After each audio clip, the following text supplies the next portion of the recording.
Hello and welcome.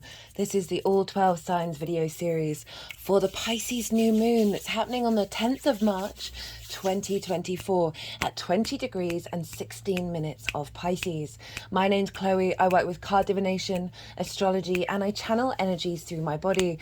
As you can see, my hands are moving around right now. This is physical light language, and I've been doing it for nearly 3 years now. I've recently had a vocal light language activation. I'm still integrating this into the 3D vessel to get sort of clear sort of English translations. But regardless of whether you're consciously understanding what's going on with all of this, this is drawing in energies from different dimensions to help us heal, help us clear stuck energy, and open up portals to source to get us into alignment with our soul's frequency in this incarnation. So it's activation codes, download codes. And they're working together with source and your higher self in order to bring in this integration, which clears space into allowing us to expand. For those of you who know your time of birth and your natal chart, I really recommend you check out the sign that falls in the first house. This is called your rising sign, where your ascendant is. I will be reading for the signs as if they are the rising sign, so the astrology will link in closest to that. However, it does not invalidate you looking at any other part of your chart, perhaps where your sun or your moon are, right? Because they get activated with every lunation. So just look to wherever that sign falls in your natal chart, look to the house that it's in and the themes of that house. You want to apply those themes as well as all the meaning you've got going on in that sign to the messages that come through. It will be as if that sign has now moved to the first house, so the astrology will still link in. You just got to add on your own personal natal chart meaning of that sign on top of it, right? So take what resonates and leave what doesn't. As always, it is an honor and a privilege to read for you all and for the stars and the all the things. A little bit tongue-tied with that one. I'm going to be reading for Aries, the final sign in this transit series, and I really do hope you enjoy. Aries rising. How you doing, Aries?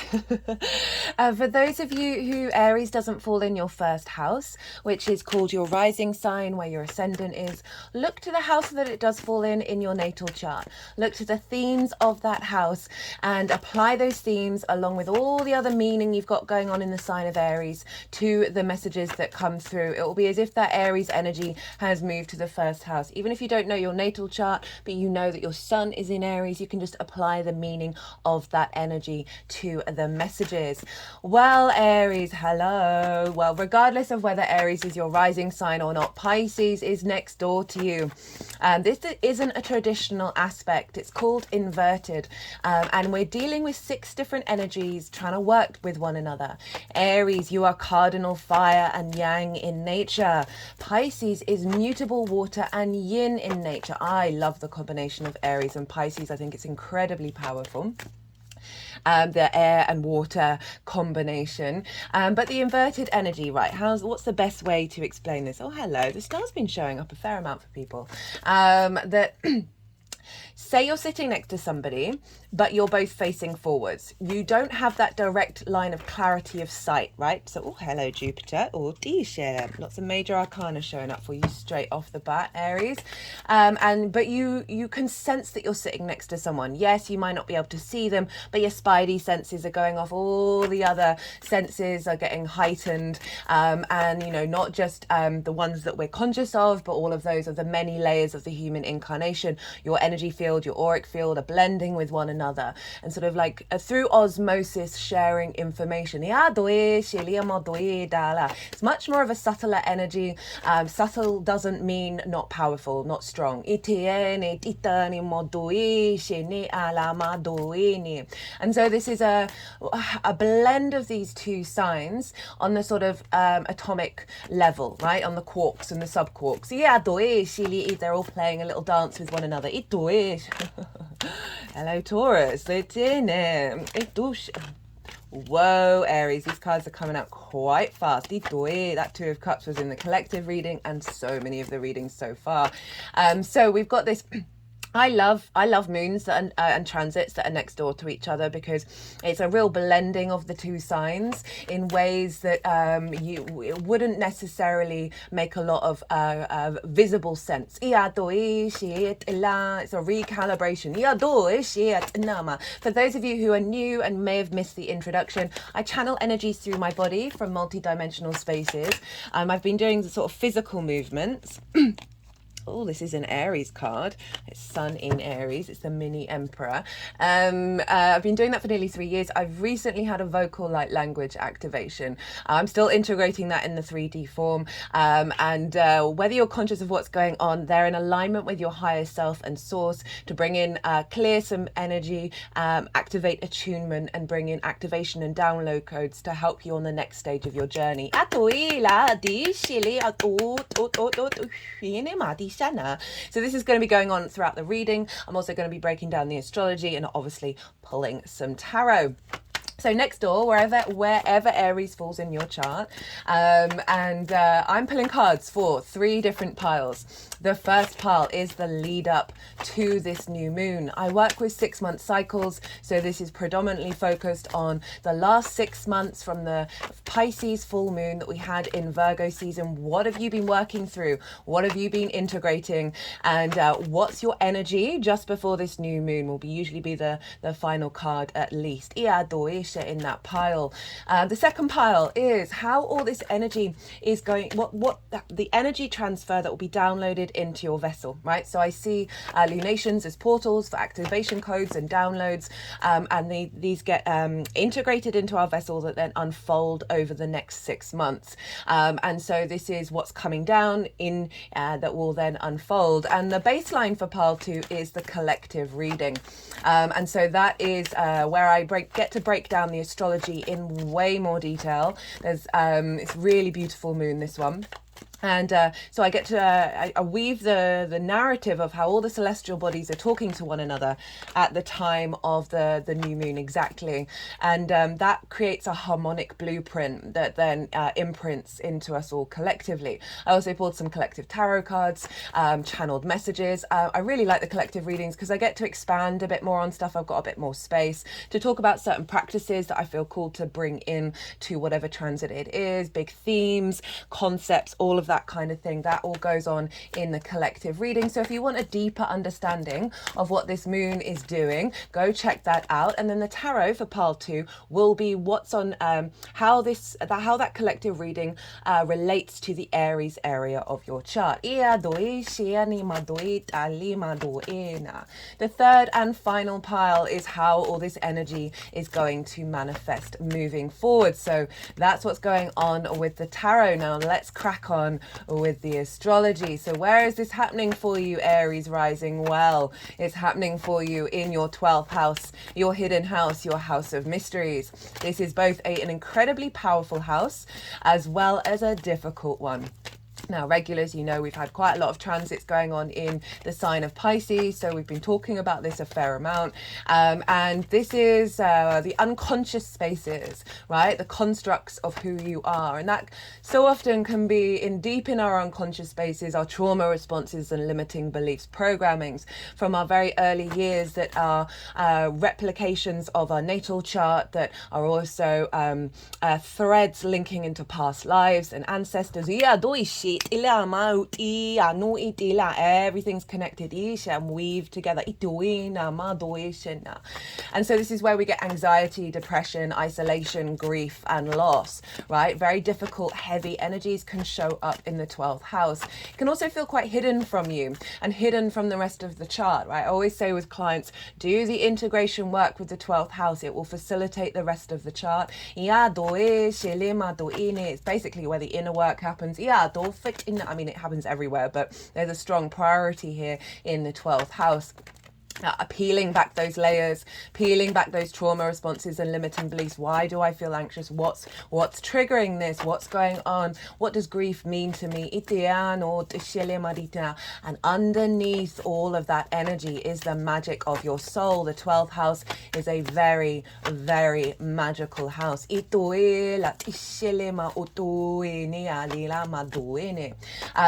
there's this element of what's going on behind the scenes, right?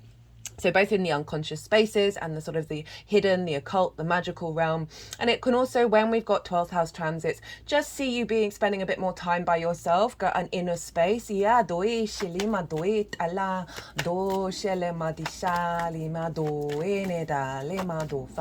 can also feel an energy that's very deeply personal to you, that you might not share with others. And it also, and this sounds a bit paradoxical, but we can hold space for many different things. Even if it feels very personal to you, it still might not feel connected to you. Now, whenever we have new moons here, this is a beginning of a new cycle of connection.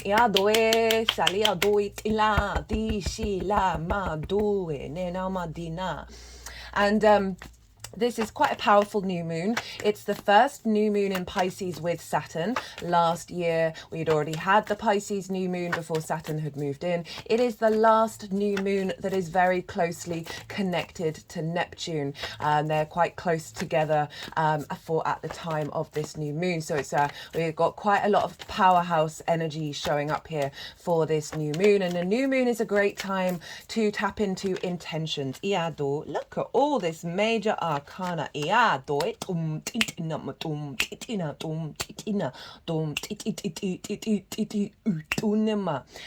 at the moment, I've got three main energies that I'm channeling through the light language I'm working with. And that one that just came through, I try and mention it when it seems relevant. That one is more of the neutral energy. It's linked into sacred geometry and codes. It's like the interface, like the archetypal and architectural structures of the universe. So it was just doing a little work over that Five of Pentacles in reverse there.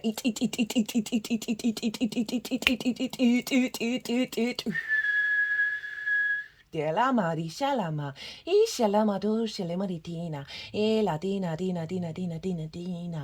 one is the more of the feminine yin energy that's linked into attunement and healing.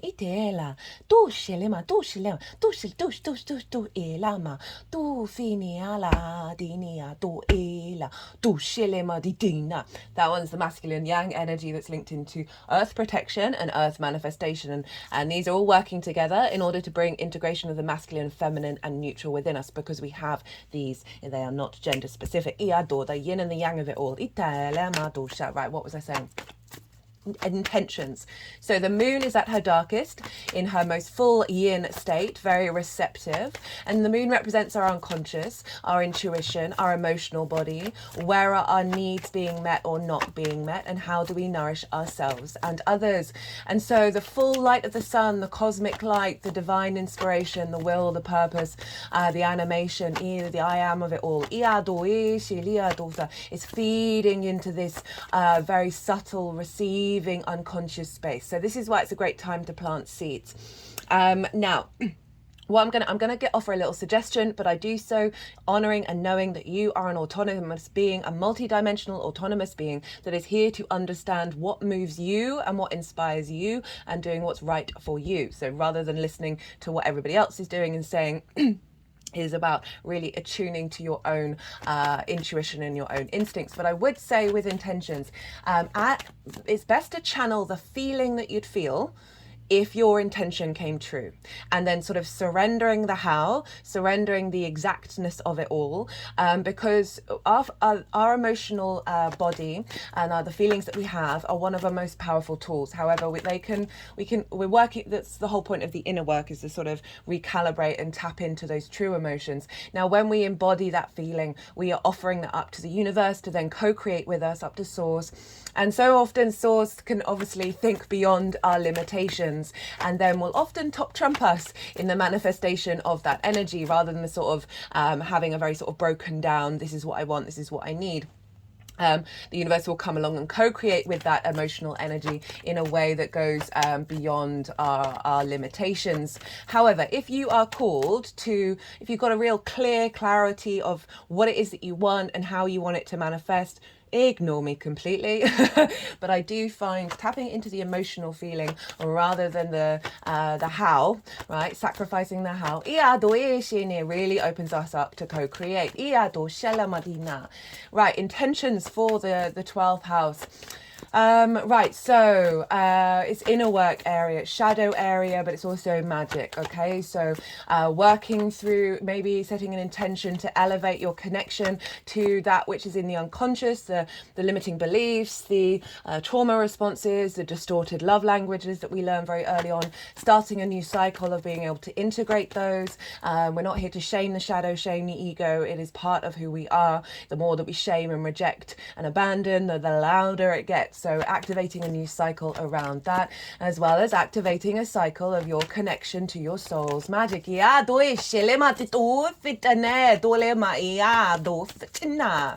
balancing of your intuitive actions, right? Your instinctive actions of the moon, and allowing them to unfold in a way that recalibrates your unconscious spaces. So often we can have distorted needs and a distorted sense of nourishment based on those unconscious responses. And so activating a new cycle to recalibrate that.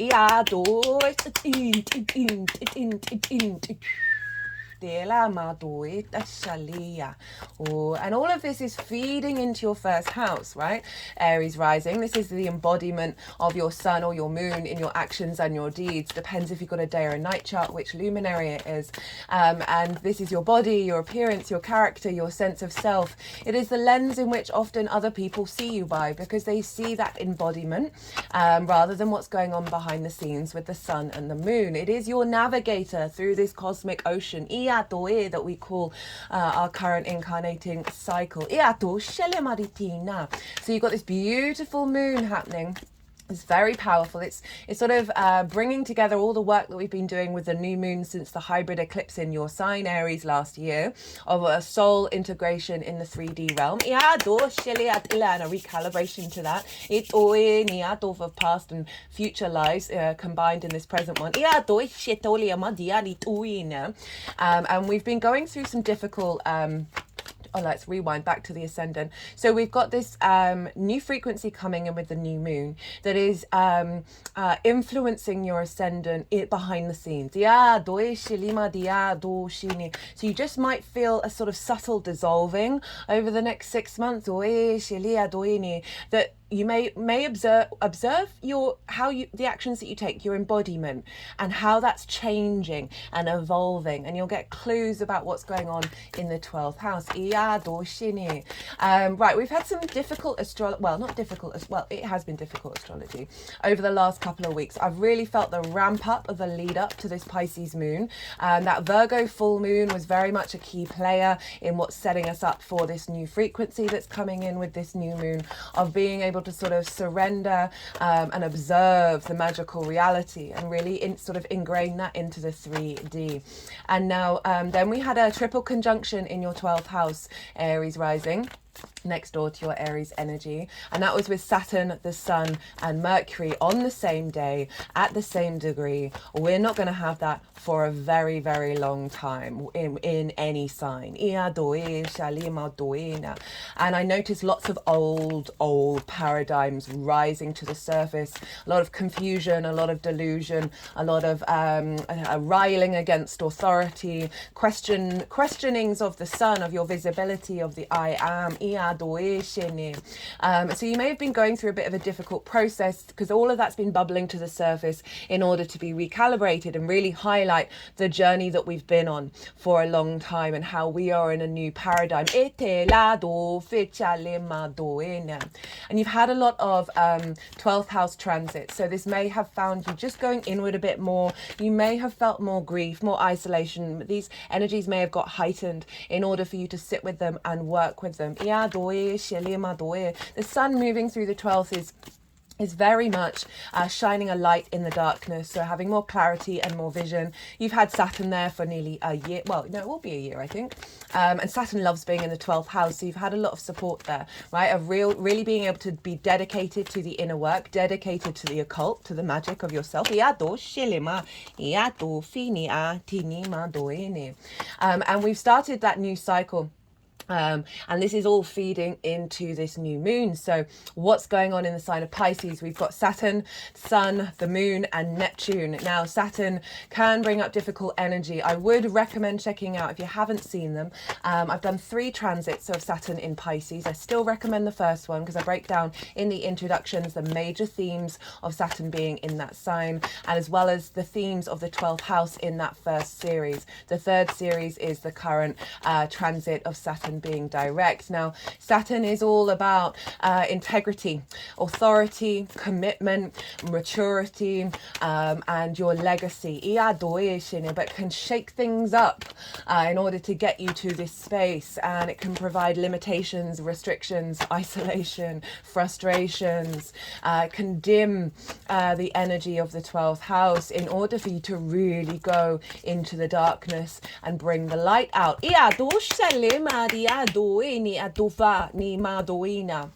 Right, Saturn is the last visible planet to the naked eye, and so it's this element of the Sun and Saturn, and we want to bring them together, of lead and gold, the alchemical process that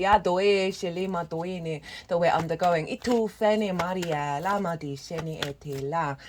So Saturn is giving structure to Pisces, is giving structure to the magic of Pisces. Pisces is a very fluky, synchronistic, magical energy. It is the cosmic ocean. It is the collective water sign. Water holds so much memory, more than a computer, and we have both the trauma and the wisdom. The duality of Pisces. Sorry,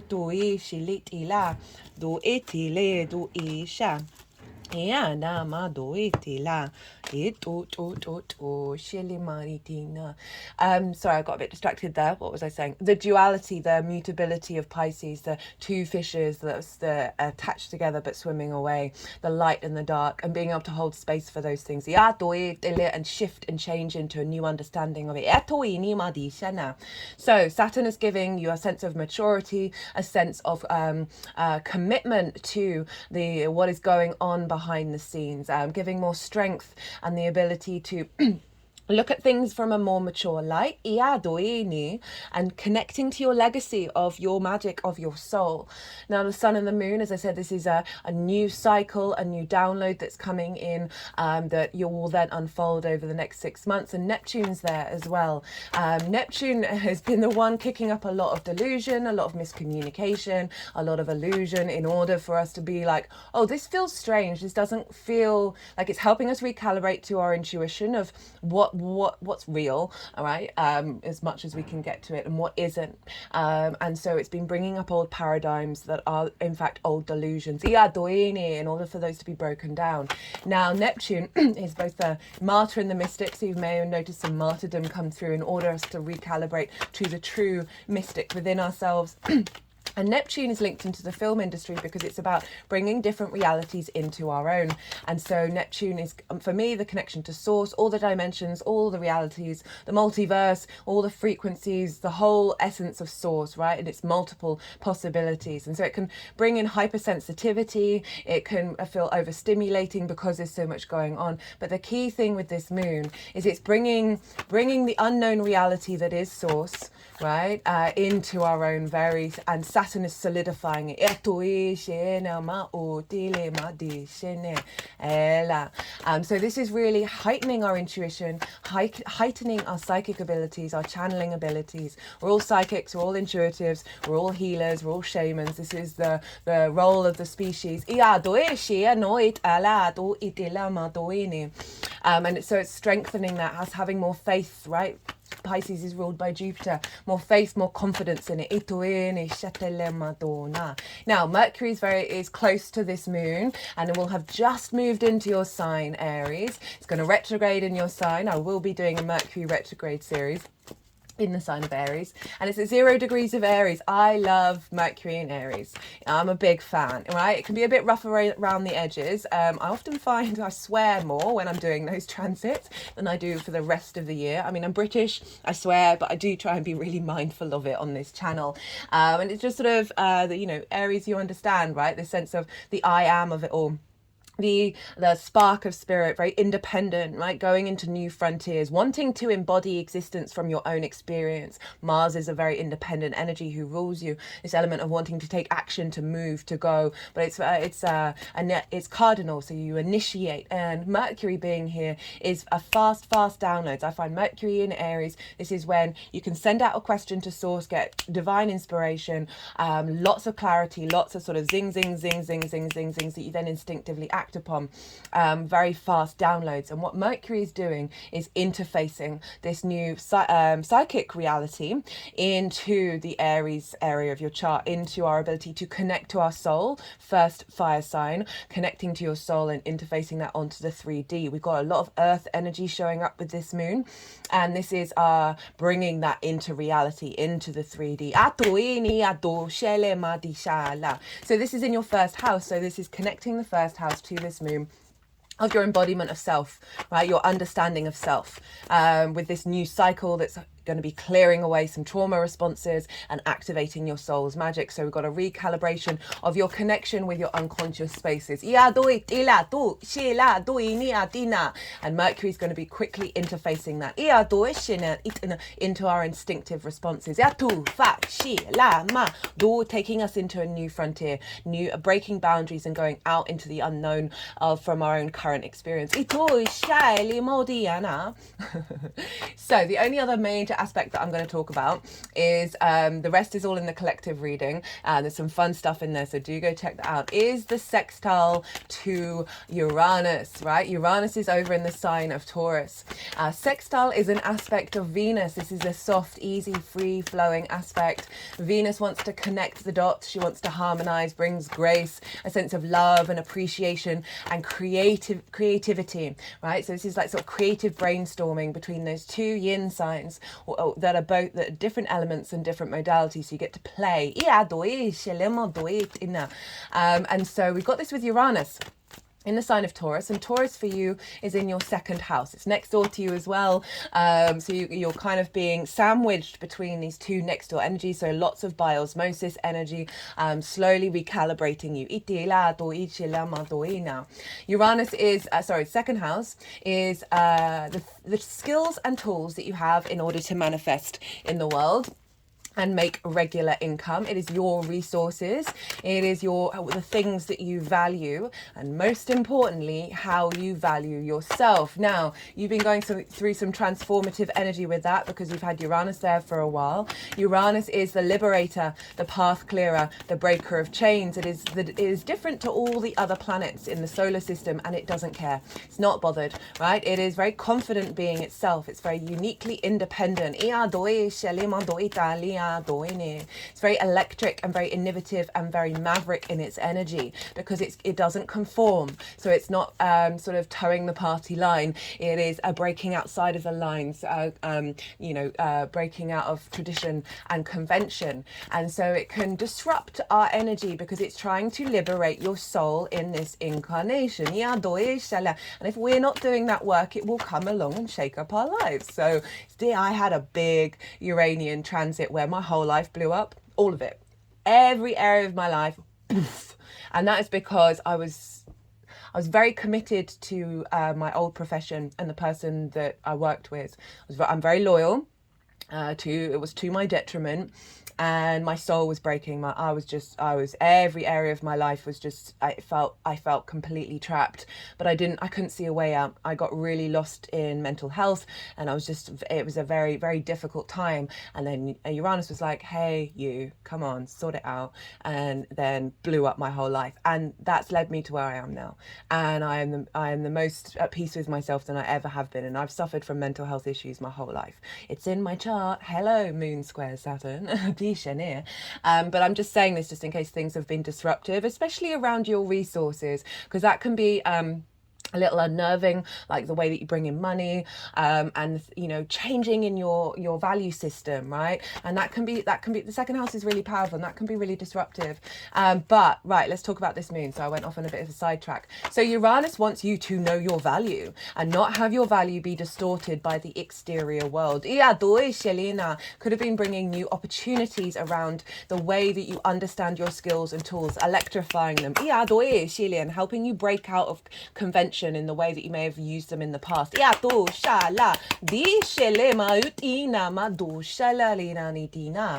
And so really helping you come up with very unique ways of understanding your own values, understanding your own sense of value, which then really allows you to connect to your skills and your tools in a way that is very inventive. And this is feeding into your 12th house. So Uranus is saying, hey, let's get creative with the magic of your soul. Let's really enhance your sense of value that is inherently liberating you in the long term.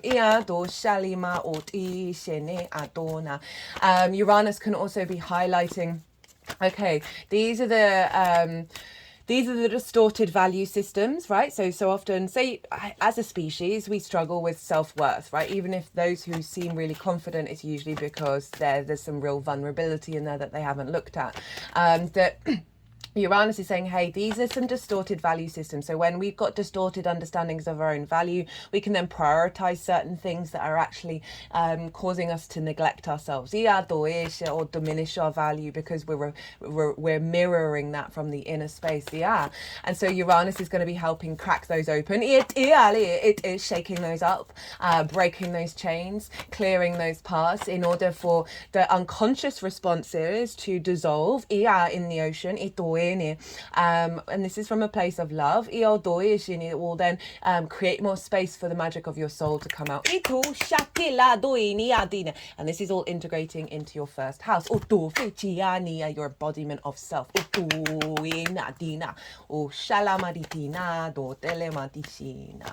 So that was the only other aspect I'm going to talk about. As I said, there's a lot. All the earth signs are being activated. There's stuff going on in Virgo, stuff going on in Capricorn, and I talk about that in more detail in the collective reading. I'm going to touch very briefly on rulership. I saw the King of Swords. We'll see if that wants to come out again. And rulership. So whatever's going on with the ruler of a sign is impacting the sign that it rules. And so Jupiter traditionally rules Pisces. This is what I work with. And Jupiter, so therefore Jupiter is influencing this moon. Jupiter is a yes planet. Jupiter is the great benefic, the bringing together of parts in order to expand and bring wisdom and elevation, a sense of faith and knowing and beliefs and your belief systems. It can bring confidence because of this knowing within ourselves. It can bring a sense of joviality and generosity, a sense of opportunities and abundance. It's as I said, it says yes to wherever it is. So it's influencing. Where is it? It's in Taurus along with Uranus. So again, Jupiter is expanding your wisdom and understanding around your skills and tools, bringing together of all the parts of yourself in order to expand and elevate, so deeply connecting to your sense of value. This also on a sort of a mundane level could be expanding your revenue and your manifestation. It also can mean you might spend a bit more while Jupiter's there. But overall, what Jupiter is doing is influencing this confidence that's been building with your sense of value, that is feeding into the unconscious spaces and facilitating clearing out any tendrils of trauma responses and limiting beliefs. Expanding that sense of value, allowing that sense of abundance to come in, that then helps recalibrate you to your soul's true frequency. Now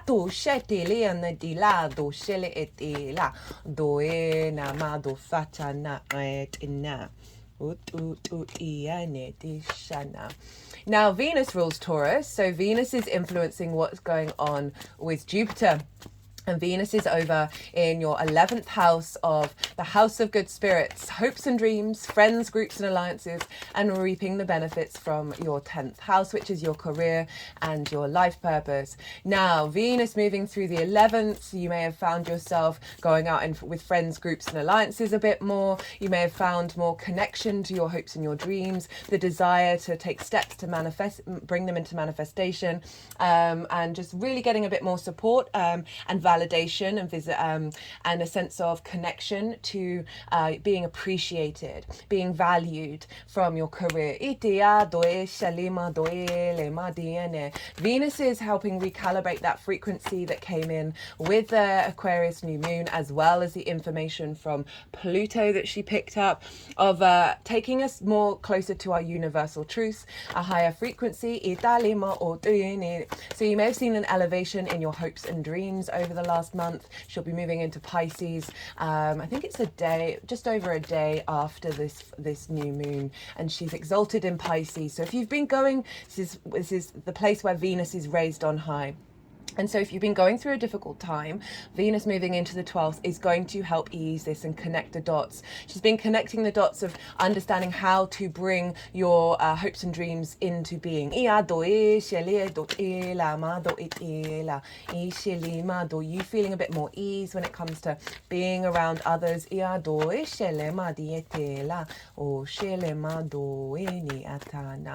Venus is influencing Jupiter. So Venus is saying, hey, these are the hopes and dreams that we're getting into alignment.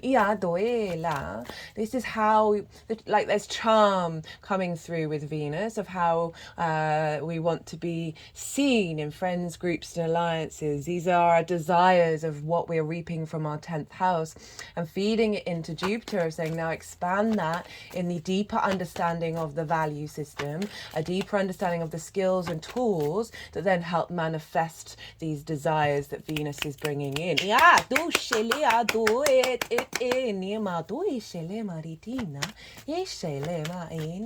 Now, Aquarius is traditionally ruled by Saturn, and whereas Saturn, well, we talked about that, Saturn is over in the sign of Pisces.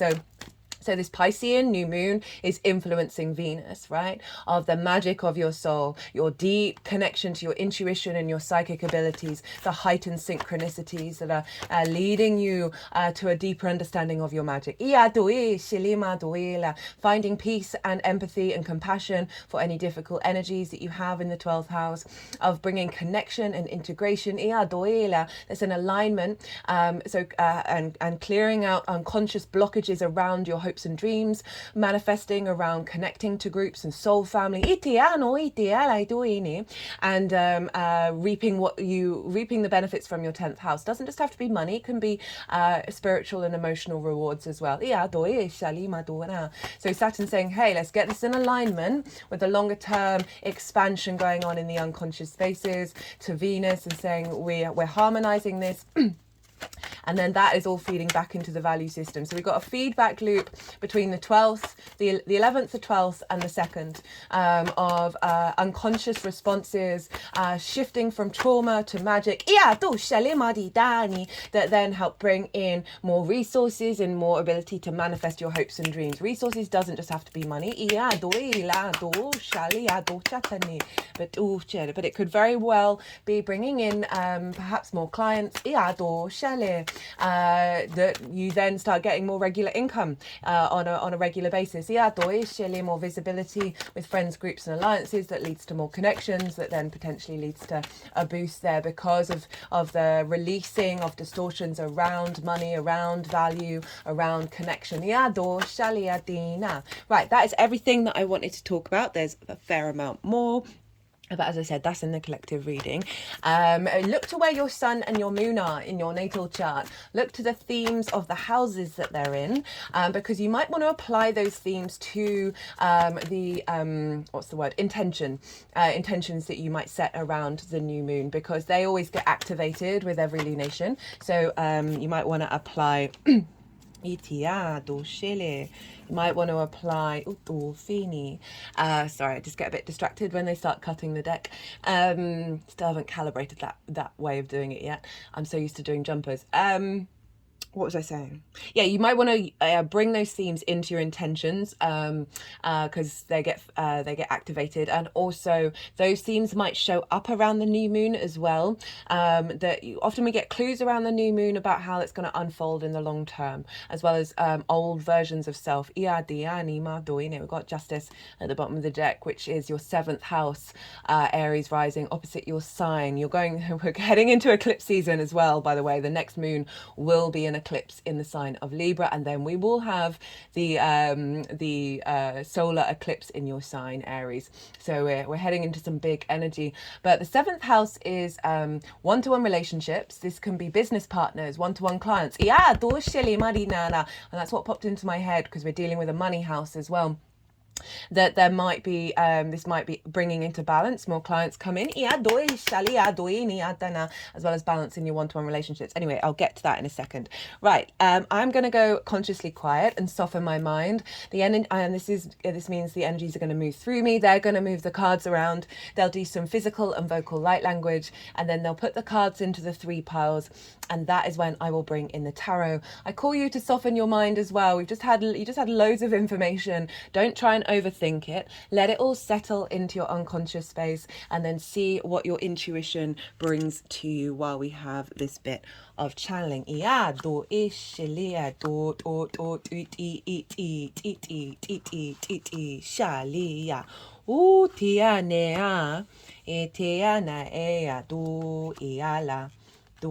iala ot ia shiana maduine. Tu finiala. Iti finiala. Itu shine. Itu shine adoela. Ot. Iti ali. Iti. Ot. Diama. Utila. Jena madushele. Etela di shala, oto finia tuela, de la ma ushala, mia tu jene, ela, otia ni amaduini, ati amana diania, etiania no modu. Oh, that reminds me before I forget. So these oracle cards, I pull them before every transit, and 4 activation cards came out from one deck, which I've never had before. I will be doing the oracle reading next after I finish this reading, so you might want to come and check that. That's when I bring everything together and see what messages have come through. Itina from the oracle cards. Itoe shile etela oe chenia dia do shele etiane. Etiane ila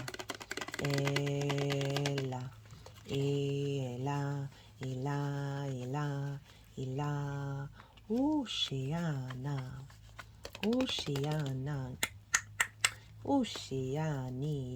dofa do sheniana ma do sheane mea difa di tumia di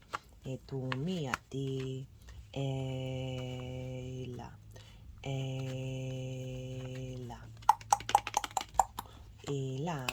di ashene madoinia medoemina edia o to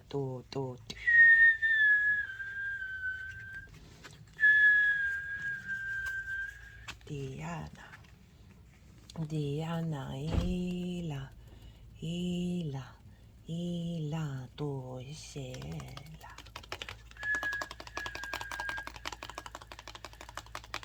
dia shela maria dia disini itia ni maduela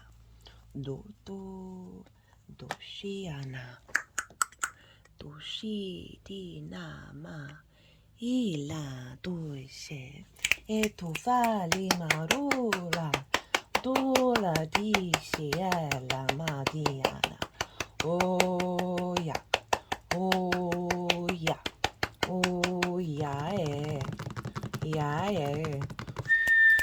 Diana Diana, Diana, Diana, Diana, Diana, Diana, Diana, Diana, Diana, Diana, Diana, Diana, Diana. Right, Aries. So this is the lead up to the new moon. So everything that you've been working on over the last 6 months, what journey you've been on, what you've been integrating, and what your energy is showing up as before this new moon. We've got the 5 of Cups and the 10 of Swords in this position.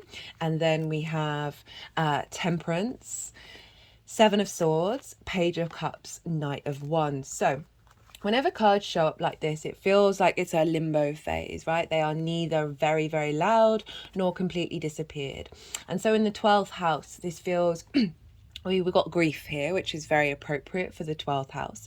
And this figure is looking at the 3 of Cups and feeling out of flow, not feeling celebrative, not feeling the abundance, not being feeling connected, right? And grief is obviously a very natural part of the human existence. And I'm not surprised this has shown up because you've had Saturn move through the 5th. But it's this way. So there's an element of you've been working with it. You're aware of what's going on. You understand you're in a transitory stage. Of turning it in reverse. Because Saturn loves being in the 12th. It's its favorite house to be in. So there's an element of dedication to this process. And Saturn can be a bit detached. So allowing that sense of detachment to what's coming through. So there may have been situations that have activated this and then giving you the time and the space to work with it. Got the 10 of Swords. Very karmic card. All these swords are along the spine, and we store a lot of trauma and past life karmic energy in our spine. There's a sense of immobilization. There's a sense of betrayal, and just not. There's ideas, there's constructs, there's limiting beliefs, there's trauma responses that may have a part of your internal spaces have paralyzed it. That hasn't been able to be activated. They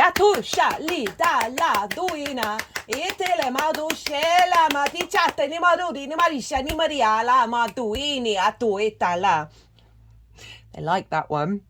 So there's this could be the soul, part of the soul that has been off limits to your current experience, right? And so this is being activated, I feel. Now, very interestingly, this figure, you see this hand gesture. It's the same hand gesture as the 6 of Pentacles, the figure who is balancing away from scarcity, which is what we have here, the 5 of Pentacles, and the Hierophant, or in this deck, it's the Guru card. The hand gesture isn't on this card, on the Guru card, but it's the benediction. It's the 2 fingers up, 2 fingers down, representing the bridge between the light and the dark, and the wisdom that we gain from being in balance with this. And it's kind of saying that this immobilization, what's going on, you have learnt so many valuable lessons from it. The sun is, in fact, coming up. There's a sense of, through the darkness, the 12th house, that which is hidden, there is now more visibility. There is now more animation. It's come with the Temperance card. And the Temperance is all about alchemy. And, very funnily enough, I mentioned Saturn and the sun as in the gold and the lead, the alchemical process, which I don't think I've ever mentioned before on this channel. And then the Temperance comes out, which is about alchemy of the soul. It's the refinement of all the little pieces of ourself, right? It takes time and dedication to then bring it all together into a whole, right? In the traditional Rider-Waite, this energy is going up into the cup. So it's about breaking against convention, breaking against what you know, what you've lived already. It's also about magic. But so you've spent time alchemizing. You're in this. This is why when they're like this, you kind of know you're in that transitory phase, that limbo phase. You know you're in it. You've spent the time and dedication to alchemize and create this alchemical process in the lead up to this new moon. I got it with the 7 Swords, Page of Cups, and then the Knight of Wands. I love the 7 of Swords. It is, for me, it's a very empowering energy. It is the moon in Aquarius. The background is really bright. Traditional Rider-Waite, it's yellow, which represents the sun, which makes the card very positive.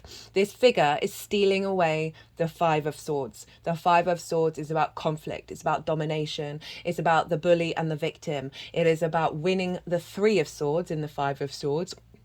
Winning at what cost? What are you winning? Heart distortion. This figure is stealing that away, right? This figure is stealing away the resources from the other encampment in order to stop the war. This is about thinking differently and bringing in an element of peace. So clearing out this energy, alchemizing, you are then bringing in a new way of connecting to the unconscious, to the constructs of self. And the Two of Swords is this sense of meditation. The figure... I actually cut the deck and got the Two of Swords before I started this video. Forgot to mention that. The figure is entered a new landscape, and they're going into meditation to see what old parts of themselves are they taking with them, and who are they going to be in this new landscape. So this is what you're left with, of being in a state of meditation, figuring out new ways, new understandings of self. With the Page of Cups, which is perfect, very Pisces. This is a Piscean energy. The page is talking to a fish in a cup, right? With the unknown, the unrational, the unlogical, very Piscean energy. And so the page is saying, with this, you're heralding in a new connection of love, a new connection with your intuition.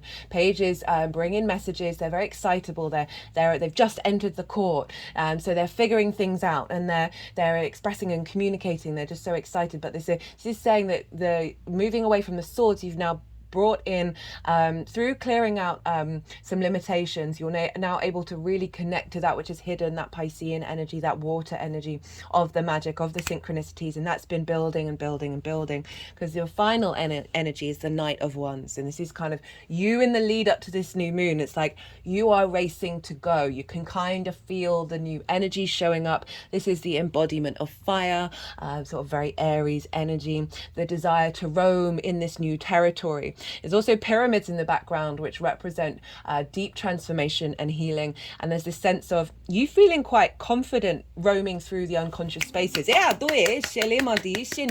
Those unconscious spaces that you've been building, you're now embodying it a bit more. Right, that intuition, that magic of your soul. But what I'm really getting with that Knight of Wands is just like, oh, I'm just ready to go. I'm ready to go. I want to start the new cycle.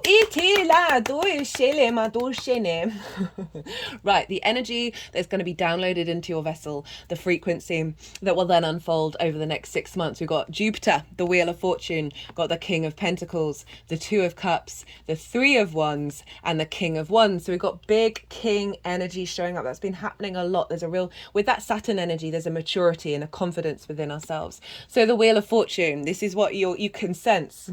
The wheel is changing. This is Jupiter over in your second house, of your sense of value, your sense of expansion, of perhaps going through a difficult cycle, that this is now shifting and changing. Something bigger than yourself is going on, and that's what I'm feeling here. Like, you can just feel it. You may not even know what it is, but you can just feel it. So this is really saying that a new, more positive way of connecting to your unconscious spaces is coming through, and activations with this changing of the cycle. We're coming up to the spring equinox, which is big related into your Aries energy. It's when the sun moves into Aries in the northern hemisphere. This is when nature starts building and manifesting and getting excited and heading towards abundance. Got the King of Pentacles. This is a real, the confidence of your connection to the 3D realm, right? So this king is very opulent, very abundant, but they're protected. You see the armor here. This is also Taurus again. So there's this real sense of you knowing who you are on this 3D planet, right? Kings are sovereign in nature. They know how to take action. So I'm really feeling like there's a confidence within that 12th house, of you being able to utilize the magic. So remember that earth energy is helping bring in that Pisces energy of the magic into the practical world, of you being able to utilize that in your unconscious in the 3D. This can be, the second house of resources, money. It can be all of that, but just generally a confidence on this physical 3D plane.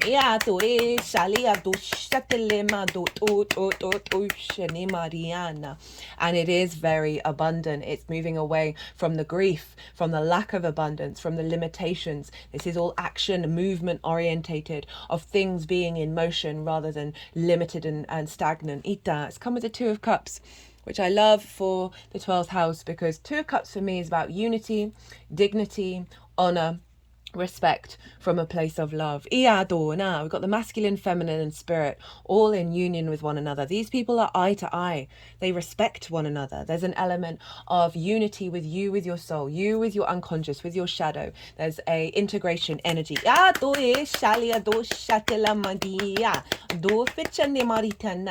So I'm thinking about the Justice card and what I said about clients. This can also be clients coming in where there's respect and dignity between the two. But if we think about the seventh house as well, it's source energy, it's business partners, intimate friends, long-term committed romantic relationships. And so with this showing up with the Justice card, which is Libra for you, over in your seventh house, this is about a rebalancing away from old trauma responses, love languages that are actually distorted and create neglect and create discord. This is coming in of really giving you a strength in your unconscious spaces that is respect, honor, and dignity and love. Respect for self. You in union with your soul and the magic.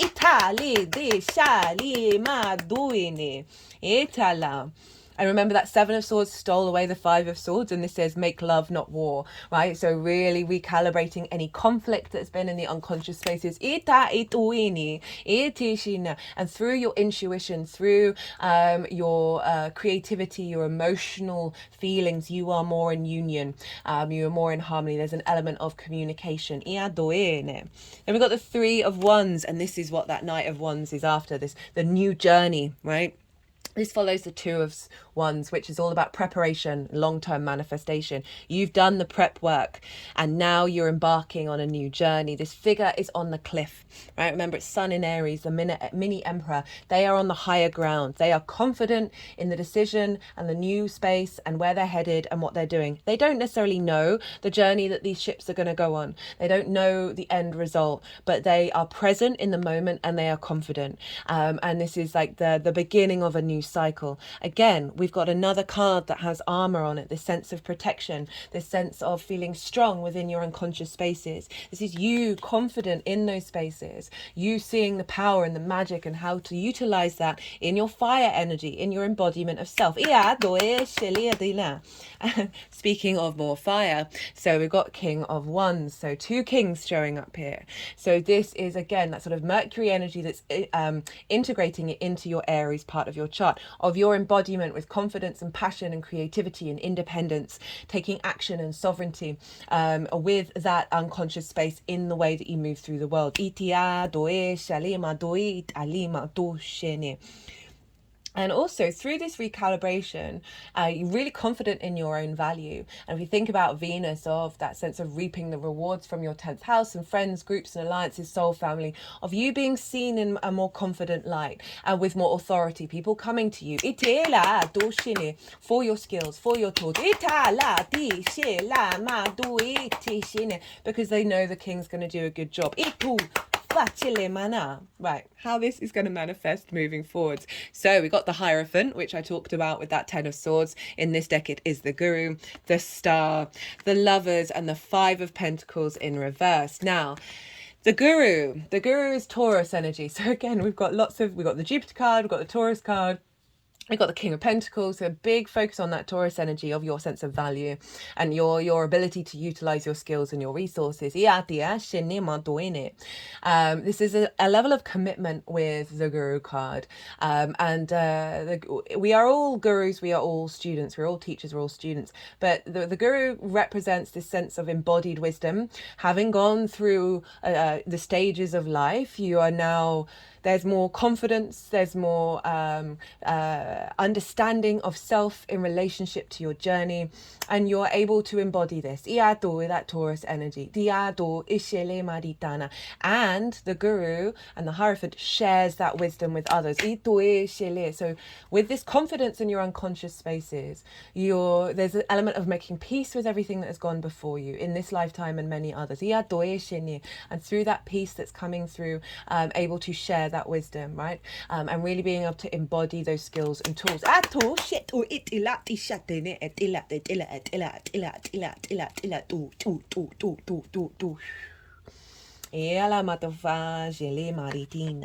We've got the Star card.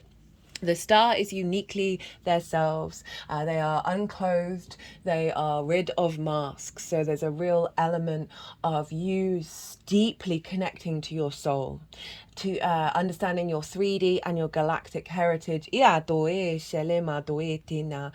the ability to tend and do deep healing, the cycle of healing, to the unconscious space and not be depleted. In fact, it liberating you. It's also about hopes and dreams, which is where Venus is. So there's a sense of activation, right, with the wisdom that you've embodied, of then activating your hopes and your dreams and your connections. You being seen as a star in friends, groups and alliances. Again, perhaps people coming to you for healing. Healing can come in many different forms. It's almost everything that we do when we come from an authentic place, it reverberates healing. So in terms of like your skills and your resources and how you bring in money, this can be, again, that sharing of that with groups, bringing in regular clients that are in alignment with your soul's expansion. With the Lovers. So this is the Two of Cups and the Lovers. They mimic one another. We've got the feminine, masculine and spirit all in union, and they are in flow with one another and therefore in balance. Their intuition and their understanding and their insight is an alignment for the next part of the journey. The Lovers card represents you being able to make decisions that serve you in the long term. But it's adding on from that Two of Cups of saying really integrating integration. It's the Gemini card, and Gemini for you is in your third house of communication. Of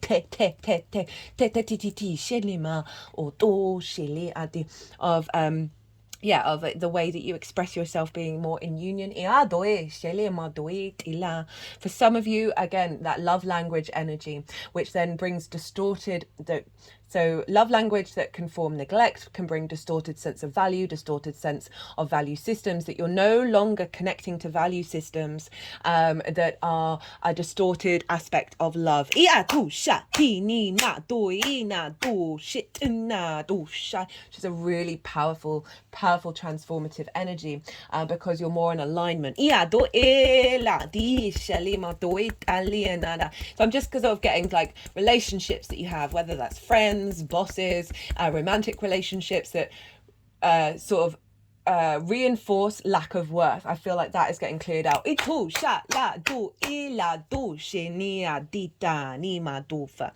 it with the Five of Pentacles in reverse. Now the Five of Pentacles is feeling isolated, left out in the cold, not having resources, run down, burnt out. There's a scarcity complex, a fear complex with this. It is survival mode. And it's in reverse. So in the unconscious spaces, a clearing out of those traumas, and again moving into the sense of abundance and a sense of connection, a sense of resources being utilized, rather than having to sort of be really mindful about, okay, where are your resources going? There would have been a restriction on it. Now with the unconscious unlocking, there's an opening up, because we've got justice, and just in general that is about rebalancing. That is karmic rebalancing.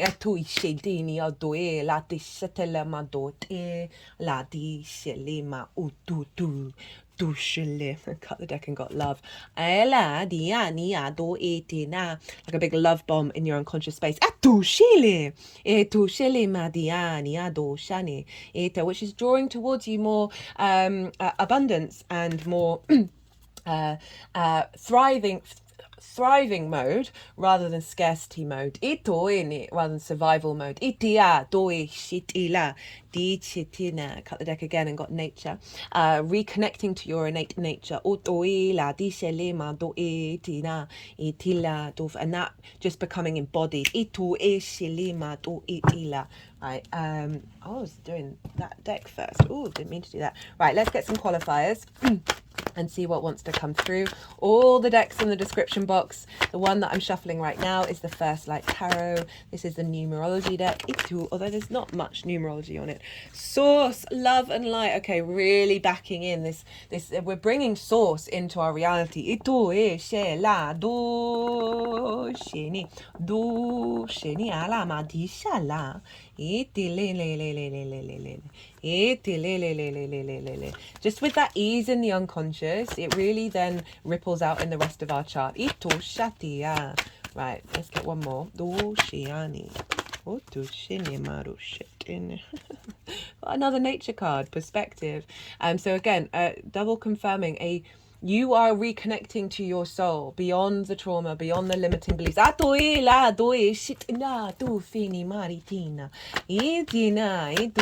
that being embodied with a sense of wisdom, uniqueness. What was the other one? The Lovers, being in union, and moving away from scarcity. That's half the deck. Vibration, positive action. So you've been taking those steps with that Knight of Wands, and it's going to build and build and build and build and build and build. Right, let's get one more from the numerology deck, because usually I do that last. How long have we been doing? Oh my god, just over an hour. Oh, and I talk fast as well, goodness me. And I didn't even mention that much astrology. I love nuance, I love context, I can't help it, it's my Virgo sun.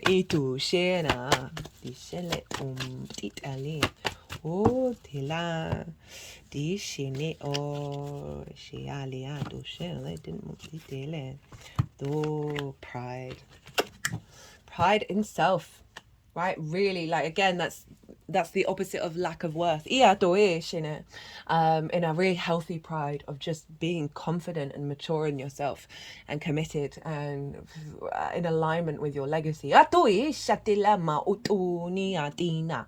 Aries, I'm going to leave it at that. It's always an honor and a privilege to read for you. If you enjoyed this reading, don't forget to hit that like button. Be good to yourself, Aries. Be good to those around you. And most importantly, be well until we meet again.